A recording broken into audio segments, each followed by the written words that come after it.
inner to outer yung ating pizza sauce.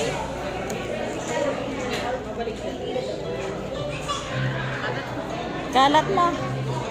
Ganito, oh.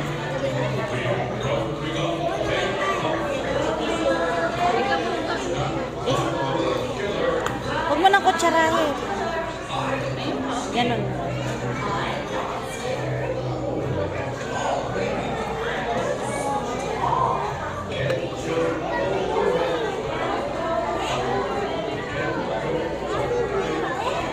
Simutin mo, oh.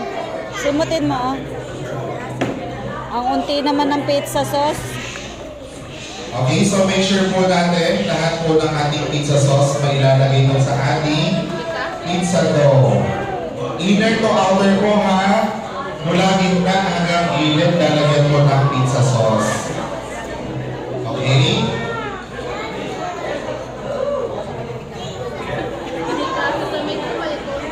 Kalahati lang eh.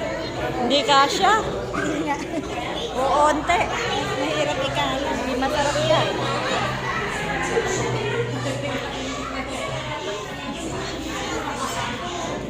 Baka madumihan ka.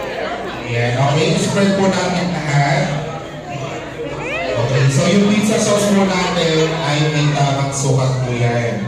And then yung ating cheese, ham, and pineapple. So kaya wala pong laman.